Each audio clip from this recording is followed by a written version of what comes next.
बिस्मिल्लाहिर्रहमानिर्रहीम। अस्सलाम वालेकुम नादरीन, आप यूट्यूब चैनल देख रहे हैं। मैं इमरान खान हूँ। 5 चीज़ें इमरान खान साहब के बारे में पूरे पाकिस्तान ने, हत्ता कि उनके बदतरीन मुखालिफिन ने, वो दानिश्वर जो उनके ख़िलाफ़ रोज़ाना प्रोपेगेंडा करते थे, वो लोग जो इमरान खान से शदीद नफ़रत और बुग़्ज़ में मुब्तला थे, उन लोगों ने भी इमरान खान के बारे में 5 चीज़ें तस्लीम की हैं।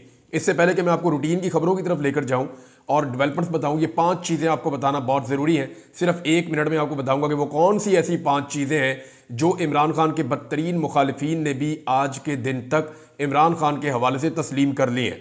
नंबर 1, इमरान खान को तोड़ा नहीं जा सका और ना तोड़ा जा सकेगा।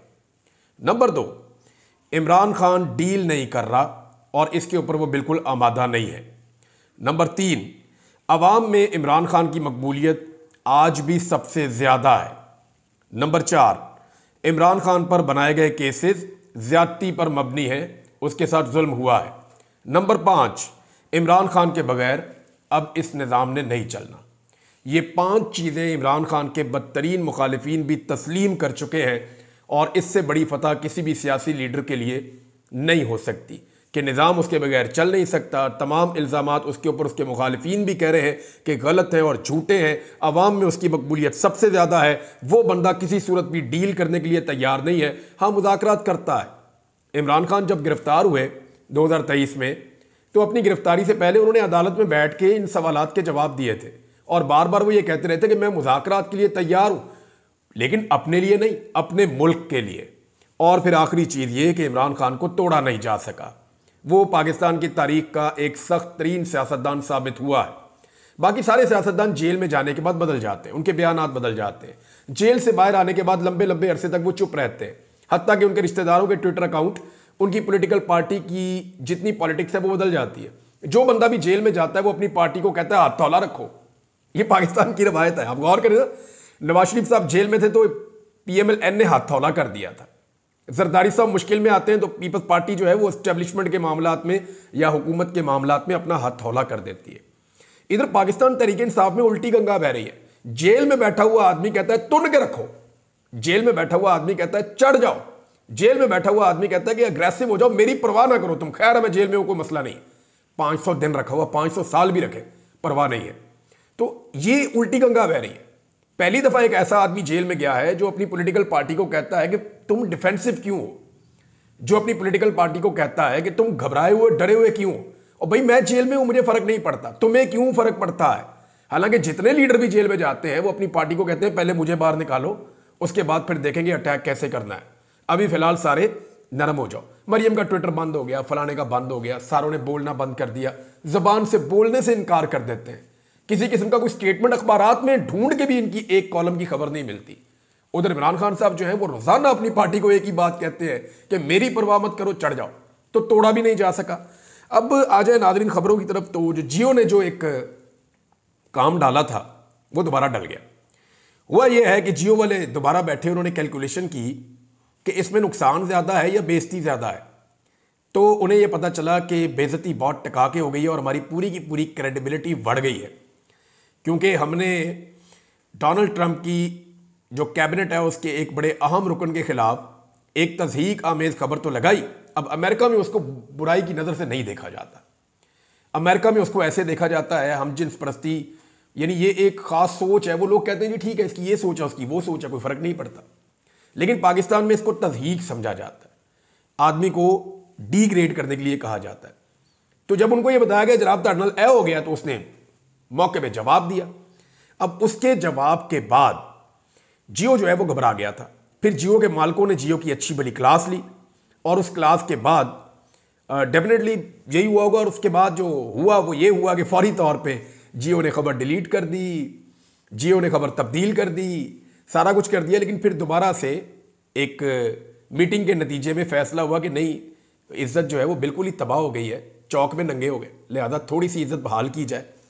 तो उन्होंने फिर दोबारा वो खबर लगाई, लेकिन अब गौर करके लगाई है और थोड़ी सी नरम करके लगाई है। तो जियो दोबारा से उसी ट्रैक के ऊपर आया। देखते हैं इसका रद्देमल क्या आता है। लेकिन एक बात बड़ी इंटरेस्टिंग हो रही है कि जो इसी बहाने कम से कम ये पता चल गया कि डोनाल्ड ट्रंप की जो आने वाली कैबिनेट है वो पाकिस्तान के बारे में क्या सोचती है। यानी अमेरिका से कोई मुदाखलत अगर पाकिस्तान में हो तो मैं उसका सबसे बड़ा मुखालिफ होऊंगा। अगर वो ये कहें पाकिस्तान में इसकी हुकूमत गिराओ और इसकी हुकूमत बनाओ, मैं सबसे बड़ा मुखालिफ होऊंगा। वो कहें फलां बंदे को छोड़ो और फलां बंदे को गिरफ्तार करो, तो मैं उसका मुखालिफ होऊंगा। लेकिन अगर वो ह्यूमन राइट्स के ऊपर बात कर रहे हैं तो वो पूरी दुनिया में करते हैं। हम भी बात करते हैं शाम के ऊपर, हम बात करते हैं कश्मीर के ऊपर, हम बात करते हैं फ़लस्तीन के ऊपर, हम बात करते हैं दुनिया में जहां जहां जुल्म होता है। इवन जॉर्ज फ्लॉयड का वाकया जब अमेरिका में हुआ था तो मैंने उसके ऊपर भी लॉ किया था। अगर अमेरिका में भी जुल्म होता है तो हम उसके ऊपर बात करते हैं और उसको कंडेम करते हैं। इसी तरह उनका भी ये राइट है कि अगर यहां पे कुछ गलत हो रहा है तो वो उसको कंडेम करें। लेकिन एक दूसरे के अंदरूनी मामलात में हुकूमतें बनाने और बिगाड़ने में और उनके फैसलों में जो है वो हम गुलामी या आका की एक सोच जो है उसको पैदा नहीं कर सकते, और उसके मैं खिलाफ हूं और आप सब भी उसके खिलाफ हैं। अब यहां पे जो है वो जो बाइडन की इंतजामिया ने पाकिस्तान में होने वाली हर किस्म की नाइंसाफियों के ऊपर एक मुजरिमाना खामोशी इख्तियार की। ऐसा लगता है कि डोनाल्ड ट्रंप की जो आने वाली इंतजामिया है वो पाकिस्तान में होने वाली इंसानी हकूक़ की खिलाफ वर्जियों, आज़ादी इजहार राय के ऊपर हमलों और जो जमहूरी आज़ादियाँ हैं उन सब के ऊपर जितनी तबाही पाकिस्तान में फेरी जा रही है, ऐसा लगता है कि वो उसके ऊपर मुजरिमाना खामोशी इख्तियार नहीं करेंगे। और यही अमेरिका की पॉलिसी है और यही पॉलिसी सारी दुनिया की होनी चाहिए। बहरहाल अब देखते हैं, लेकिन ये चीज़ क्लियर हो गई है कि अमेरिका की आने वाली एडमिनिस्ट्रेशन की सोच क्या है।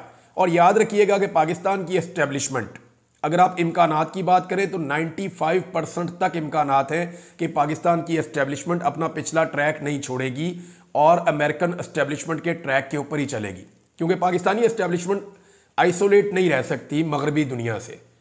इनकी सारा का सारा इन्हिसार जो है इकॉनमी से लेकर दिफा तक और ट्रेनिंग से लेकर बेशुमार चीज़ों तक, यानी हमारे जो मिलिट्री एस्टेब्लिशमेंट के लोग हैं या हमारी जो ब्यूरोक्रेट्स हैं या हमारे जितने सियासतदान हैं, वो सब चाइना या रशिया में जाकर नहीं रहते। बाद में ये सारे जाते भी मगरबी ममालिक में, इनके बच्चे भी वहीं पढ़ते हैं, तो इनका फ्यूचर वहीं पे वाबस्ता है, घूमने फिरने भी वहीं पे जाते हैं, उन्हीं की ज़बान जानते हैं।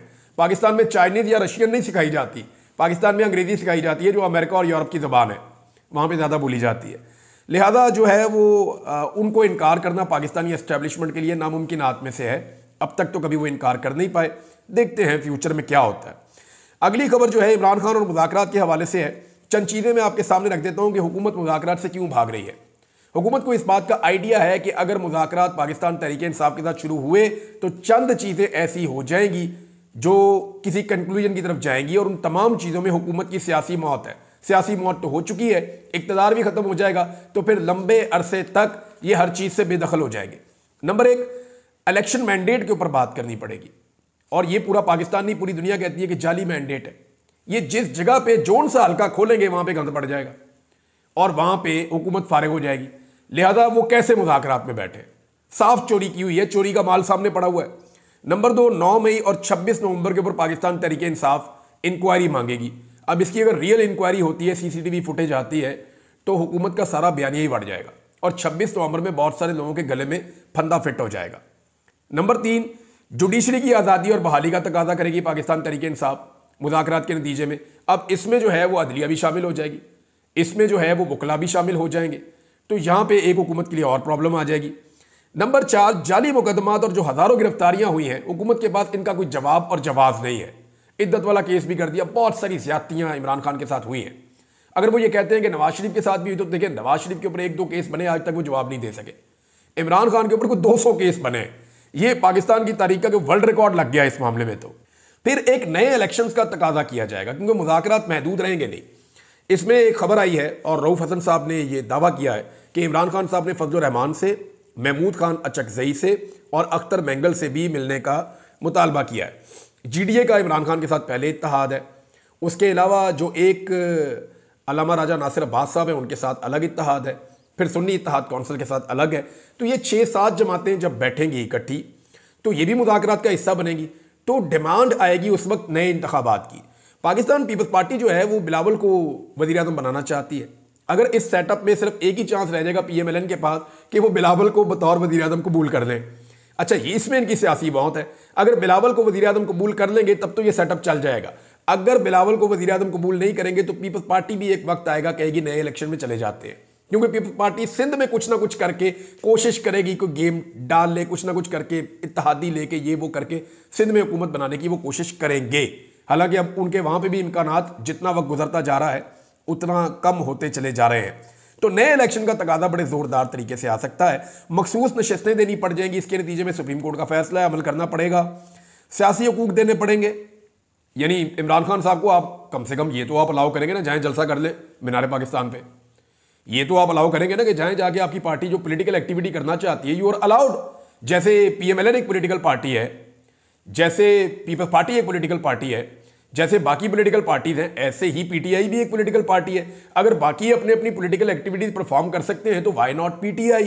तो पीटीआई के जब जलसे और जुलूस होंगे तो हुकूमत का तो कबाड़ा हो जाएगा। तो इस वजह से भी वो डरते हैं। फिर एक और चीज है कि इमरान खान को बाहर निकालना पड़ेगा, क्योंकि उनको अंदर रखने का जवाब कोई नहीं है। नून लीग खुद ये कहती है कि इमरान खान देखे एक ऐसा मुजरिम है जिसने जुर्म नहीं किए हुए, लेकिन नवाज शरीफ भी था, इसलिए इमरान खान भी है। अब ये नवाज शरीफ के ऊपर जो हुआ वो तो आज तक मियां साहब ने जवाब दिए नहीं है। चले अगर आप फर्ज कर दें कि वो बेगुनाह भी थे, तो क्या ये इस बात की जस्टिफिकेशन है कि इमरान खान को भी बेगुनाह अंदर रखा जाए और इमरान खान साहब को फिर अंदर नहीं रख पाएंगे, उनको छोड़ना पड़ेगा। और उनको छोड़ना जो है वो आपको पता है इस वक्त वो क्या है, इमरान खान का खुमैनी से बड़ा इस्तकबाल हो सकता है। और अगर इतना बड़ा इस्तकबाल हो गया तो मुल्क की सारी सियासत उनके हाथ में, उनकी मुट्ठी में आ जाएगी। फिर एक और चीज़ है कि मुज़ाकरात शुरू होते ही एस्टेब्लिशमेंट अपनी जान छुड़ा लेगी, इसका इम्कान भी है, क्योंकि वो पहले ही काफ़ी नुकसान उठा चुके हैं। एस्टेब्लिशमेंट जो मिलिट्री एस्टेब्लिशमेंट है खासतौर पे पाकिस्तान की, वो पब्लिक में और उनमें कभी इतनी दूरियां हुई नहीं, और ये रिटायर फौजी अपने मुंह से कहते हैं। और जो इस वक्त सर्विंग फौजी हैं वो अगर हमारे से रब्ता करते हैं ज़ाती हैसियत में, तो वो भी कहते हैं कि मज़ा नहीं आ रहा। यानी इस जॉब के अंदर हमने जो मकबूलियत और जो पब्लिक के साथ एक प्यार और मोहब्बत देखा, वो गिलों और शिकवों में तब्दील हो गया गुज़िश्ता 2-2.5 साल के अंदर, और उसका उनको दुख है। अब इधर जो मिलिट्री के ज़ेरे निगरानी चलने वाले सनती इदारे हैं, उनके बाइकआउट ने भी एक अलग परेशानी पैदा की हुई है। वहाँ पे रोज़ाना तस्वीर लग रही है कि चीज़ों की कीमतें कम की जा रही हैं, फिर भी वो नहीं बिक रही। मामला ये है कि ये बहुत सारी आइटम्स ऐसी होती हैं इनकी एक शेल्फ लाइफ होती है। यानी वो शेल्फ में पड़ी हैं तो उनकी एक लाइफ है कि इतने दिनों के बाद उन्होंने एक्सपायर हो जाना, ज़ाया हो जाना, तो तब तक वो चीज़ें बिक जाती थी। प्रोडक्शन इसी पॉइंट ऑफ व्यू से होती है। लेकिन ये बीच में बाइकआउट आ गई तो बेशुमार प्रोडक्शन जो है वो उनकी शेल्फ लाइफ जो है वो ख़त्म हो रही है, तो इसलिए उनको फटाफट निकालना पड़ रहा है, एक के साथ एक फ्री कर दें या कोई चीज़ सस्ती कर दें। तो वो मार्केटिंग टैक्टिसेस हैं वो अपना कर रहे हैं, लेकिन इसके बावजूद चीज़ें नहीं बिक रही। अच्छा, इसका जो सबसे बड़ा डैमेज है, ये कोई इतना बड़ा माली नुकसान नहीं होगा, लेकिन असल जो नुकसान है वो ये है कि जो एक ब्रांड की वैल्यू है ना वो ख़त्म हो जाए तो फिर कुछ पल्ले नहीं रहता। मिसाल के तौर पे बहुत सारे मार्केट में और ब्रांड हैं, एक ब्रांड को अपने आप को पब्लिक की नज़रों में एक्सेप्ट करवाने में, उनको आदत डालने में बहुत टाइम लगता है। लेकिन अगर लोग उसको छोड़ के दूसरे की आदत डाल लें तो उस ब्रांड का नाकाबिले तलाफी नुकसान हो जाता है। तो ये जो ब्रांड वैल्यू है ना, ये बड़ी खौफनाक चीज़ है और ये इसको प्रॉब्लम हो रहा है। और एक चीज़ और है कि अगर सियासतदान मिल जाएंगे तो फिलहाल एस्टेब्लिशमेंट जान छुड़वा लेगी, लेकिन क्या ये एक हकीकत बन जाएगी कि एस्टेब्लिशमेंट सियासत से दूर हो जाएगी, इसके बारे में अभी हम कुछ भी नहीं कह सकते। नाज़रीन, एक खबर और है और ये फैक्ट है, और ये मैं पहले भी आपको बता चुका हूं, लेकिन आप बहुत महंगी बिजली खरीदने पर मजबूर हैं। पाकिस्तान में बिजली जिस कीमत पर आप खरीद रहे हैं, ये पाकिस्तान में इस कीमत पर बन नहीं रही। आप उस बिजली की कीमत दे रहे हैं जिसे आप इस्तेमाल नहीं कर रहे, और जो बिजली पैदा भी नहीं हो रही। मैं आपको फिर बता देता हूं, गुज़िश्ता साल का डाटा है, गौहर एजाज साहब सामने लेकर आए हैं। उन्होंने कहा कि हज़ारों मेगावाट बिजली के पैसे आवाम से लिए जाने का इंकशाफ हो रहा है। हम 43,000 मेगावाट बिजली बना रहे हैं। अगर नहीं भी बना रहे ना, फर्ज करें हम 15,000 मेगावाट बना रहे हैं, लेकिन पैसे हम 43,000 के ही दे रहे हैं, क्योंकि हमने मुआहदे ऐसे किए हुए हैं जिनमें हमें कैपेसिटी पेमेंट पे करनी पड़ेगी। और ये किया किसने था? कमीशनों के चक्कर में शरीफ खानदान ने ये धड़ाधड़ मंसूबे लगाए थे। मैंने आपको बड़ी आसान मिसालों के साथ इसको समझाया था। तो हम 43,000 मेगावाट के पैसे दे रहे हैं, और पिछले साल जो हमारा इस्तेमाल था वो 12,000 मेगावाट था। 12,000 मेगावाट था, यानी हम लगभग जितनी बिजली इस्तेमाल कर रहे हैं उससे दुगना और 3 गुना इतने पैसे हम उसके पे कर रहे हैं। यानी हम 30,000 मेगावाट उस बिजली के पैसे पे कर रहे हैं जो हमने कभी इस्तेमाल ही नहीं की। और ये सैकड़ों अरब जो ले लेते हैं सार्फिन से, उससे हुकूमत को लगता है कोई फ़र्क ही नहीं पड़ता। अच्छा, एक तरफ तो ये है, दूसरी तरफ ज़रा आप इनका इंसाफ देखें कि आम आदमी को ये मारते हैं, उसको जलील करते हैं, और ख़ुद मुफ्त की बिजली इस्तेमाल करते हैं। इनके लिए मुफ्त यूनिट होते हैं अरकान असेंबली के लिए, इन लोगों के लिए, सरकारी लोगों के लिए। अब ज़रा आप ये देखें कि पंजाब असेंबली में इन्होंने अपनी तनख्वाहें बढ़ा ली हैं। ये ज़रा खबर आप सुनेंगे तो आपको तकलीफ होगी, आपको गुस्सा आएगा कि आम आदमी की हालत इन्होंने क्या कर दी। उसकी आमदन बढ़ी नहीं और महंगाई उठाकर आसमानों पर ले गए हैं, और इनको खुद एहसास है कि जनाब हमारा गुजारा नहीं होता इतनी महंगाई में, तो हमें अपनी तनख्वाहें बढ़ानी है। तनख्वाहें इन्होंने कितनी बढ़ाई हैं जरा ये आप देख लेंगे 5 गुना से लेकर 10 गुना तक इन्होंने पंजाब असेंबली में तनख्वाहों में इजाफा कर दिया है। अब रुकन असेंबली की जो तनख्वाह जो 76,000 रुपये थी वो बढ़ाकर 4.5 लाख रुपए कर दी है। 76,000 से 4.5 लाख रुपए, 5-6 गुना कीमत बढ़ा दी, तनख्वाह बढ़ा दी इन्होंने एक MPA की। और वजीरों की तनख्वाह कितनी बढ़ाई है? वजीर की जो तनख्वाह होती थी इससे पहले वो 1 लाख रुपए थी और अब मंजूरी के बाद 9,60,000 रुपए कर दी गई है, इकट्ठी 10 गुना बढ़ा दी है। इसी तरह स्पीकर और डिप्टी स्पीकर की तनख्वाह जो है वो भी 1 लाख, 1.25 लाख से बढ़ाकर 9.5 लाख तक पहुंचा दी गई है। आप अंदाजा करें अपनी तनख्वाहें ये कैसे बढ़ाते हैं, ये बेशर्मी और ढिठाई है इनकी, और आम आदमी का इनको परवाही नहीं है। और स्टेटमेंट आप चेक करें, आप हैरान हो जाएंगे कि इनकी सोच कैसी है, कैसी घटिया और गंदी और गलीज सोच है इनकी कि आप पंजाब की वजीर इत्तलात का स्टेटमेंट देखें, आपके 14 तवक रोशन हो जाएंगे कि तनख्वाह के इजाफे को वो किस तरह कह रही हैं। 1,90,000 मुझे तनख्वाह मिलती है, इसमें अगर कोई नॉर्मल जिंदगी गुजार सकता है तो बताएं। इधर लोगों को 30,000 रुपया नहीं मिलता, 35,000 रुपया नहीं मिलता, वो बेचारे जिंदगी गुजार रहे हैं सिसक सिसक के। इस बीबी की 1,90,000 रुपये में इसका गुजारा नहीं हो रहा, हालांकि गाड़ियां इसको मुफ्त मिली हैं, प्रोटोकॉल इसको मुफ्त मिला है, TADA इसको अलग मिलता है, बिजली इसको अलग मिलती है, घर इसको अलग मिला हुआ है, हर चीज इसको अवेलेबल है, सारे खर्चे इसके उठाए जाते हैं, पेट्रोल इसको मुफ्त मिलता है, फिर भी इसका 1,90,000 में इस बीबी का गुजारा नहीं होता। अब आप अंदाजा कर लें, ये वो मुल्क है जहां पे गरीब आदमी के लिए बिजली भी उसको पैसे देने पड़ेंगे, गैस का भी उसको बिल देना पड़ेगा, घर का भी उसको किराया देना पड़ेगा, बच्चों की भी उसको फीसें देनी पड़ेंगी, दवाई भी उसको खरीद कर लानी पड़ेगी, हर चीज का प्रोटोकॉल उसको अवेलेबल नहीं होगा, वो जहां ट्रेवल करेगा उसको खर्च करके ट्रेवल करना पड़ेगा, पेट्रोल जब वो खरीदेगा तो अपने पैसों से खरीदेगा, हर चीज पे करने के बावजूद कोई TADA उसके लिए नहीं है, वो बेचारा 30-40 हज़ार में गुजारा करता है। और इस बीबी का 1,90,000 में गुजारा नहीं हो रहा, और अब ये टिल्ला मुंह करके कह रही है कि जनाब हमें 9.5 लाख रुपए से ऊपर तनख्वाह चाहिए, और मिल भी गई इनको। ये जनाब इनकी प्रायोरिटीज हैं और ये आपके सामने है। नाज़रीन, 2 केसेस हैं जो पाकिस्तान तहरीक इंसाफ को फौरी तौर पे करने चाहिए। एक तो अली मोहम्मद खान साहब ने बड़ी अच्छी ऑफर की इंफॉर्मेशन मिनिस्टर को कौमी असेंबली में खड़े होकर, और ये बड़ी अली मोहम्मद खान साहब जो है ना वो जो उन्होंने बात की ये लॉजिकल है। उन्होंने कहा जी ठीक है, आप कहते हैं हमारा कोई शहीद नहीं हुआ, उन्होंने कहा आए मैं इंफॉर्मेशन मिनिस्टर को अपने साथ लेकर जाता हूँ और शोहदा के घर ले जाकर मिलवाता हूँ जो लोग वहाँ पे शहीद हुए डी चौक में। अच्छा, एक बात इमरान खान साहब ने भी की है और एक बात ऐनी शाहिदीन भी वहाँ पे कर रहे हैं, खसूसन अहमद फरहाद साहब ने इस बात को बहुत उठाया। बात यह है कि जितने लोग डी चौक में उस दिन कत्ल हुए, या ये जो 12 लाशें अब तक सामने आई हैं, ये 12 की 12 लाशें वो हैं जो अंधेरा होने से पहले कत्ल हुए थे, और असल फायरिंग हुई है अंधेरा होने के बाद। तो अंधेरा होने के बाद जो अंधाधुंध फायरिंग हुई है वो गोलियां किसको लगी, कितने लोगों को लगी, उनकी लाशें अगर हैं तो कहाँ हैं, जो लापता अफराद हैं वो जिंदा हैं या नहीं हैं, इस बारे में एक बहुत बड़े सवालात का जत्था मौजूद है जिनका जवाब अभी तक नहीं आ रहा। और रात वाले लोग कहाँ गए किसी को कुछ पता नहीं है। हाँ, जख्मी जरूर अस्पतालों में पहुंचे थे, लेकिन जितने लोगों की लाशें आई, इमरान खान ने भी ये क्लेम किया और कुछ और लोग भी कह रहे हैं, तो दिन के वक्त ज्यादा लोग जो हैं वो इनमें से शहीद हुए थे। अब इमरान खान साहब को 2 केसेस और पाकिस्तान तहरीक इंसाफ को फौरी तौर पे 2 केसेस अदालत में लेकर जाने चाहिए। नंबर 1 ये कि जनरल बाजवा के एहतसाब का मामला अदालत में ले जाना चाहिए, क्योंकि जनरल फैज पे केस हो रहा है तो जनरल बाजवा पे भी होना चाहिए। अब ये मुतालबात सारी जमातों के सामने आ रहे हैं। देखिए ना, सबने इस बात की गवाही दी है कि पाकिस्तान में जो रजीम चेंज ऑपरेशन हुआ था उसमें जनरल बाजवा का किरदार था, और जनरल बाजवा ने सारी जमातों को बुलाकर, डराकर, धमकाकर रजीम चेंज ऑपरेशन के लिए माहौल पैदा करके दिया था। अब इसमें फजलुर रहमान साहब की गवाही आ गई है, इसमें गवाही आ गई है ANP की, फैसल वाडा की, मियाँ जवेद लतीफ़ की, शाहिद खान अब्बासी की, अमीर हैदर खान होती की, और बहुत सारे लोगों की गवाहियाँ इसके अंदर शामिल हो चुकी हैं। अब जब इतने सारे गवाह हैं, इसमें जो है वो भी मेंगल साहब ने भी, अख्तर मेंगल साहब भी हैं, और बहुत सारे, ये इतने सारे गवाह हो गए हैं, तो सुप्रीम कोर्ट ऑफ पाकिस्तान में केस करना चाहिए, इन सबको फरीक बुला के बुलाना चाहिए कि जनरल बाजवा हुकूमत क्यों गिराना चाहता था और वो सियासत में रोल प्ले क्यों कर रहा था। तो ये बहुत ज़रूरी है, पाकिस्तान तहरीक इंसाफ को, इमरान खान को ये करना चाहिए। नंबर 2, पाकिस्तान तहरीक इंसाफ के रावलपिंडी के जो 13 लोग हैं जिन्हें जाली फार्म 47 की मदद से हराया गया, उन 13 के 13 लोगों को सुप्रीम कोर्ट ऑफ पाकिस्तान में जाकर जो कमिश्नर रावलपिंडी है उसको वहां पे तलब करवाना चाहिए कि कमिश्नर रावलपिंडी को, क्योंकि अब कादी फायदीता तो है नहीं, वहां पे एक नए चीफ जस्टिस है, तो वो तलब करवाएं कमिश्नर रावलपिंडी को, जनाब उसको बुलाएं, वो किधर गया, उसने एक स्टेटमेंट दिया था कि हम सबको उसने जाली तरीके से हराया है, उसको बुलाएं और बुलाकर उसको पूछें। ये 2 चीजें पाकिस्तान तहरीक इंसाफ को फौरी तौर पे करनी चाहिए, और ये करने से वो इंसाफ की तरफ एक कदम और आगे बढ़ सकते हैं। और खबरें शेयर करते हैं अगले वीलॉग में। अब तक के लिए इतना ही। अपना ख्याल रखिएगा, अपने इस चैनल का भी। अल्लाह हाफिज़।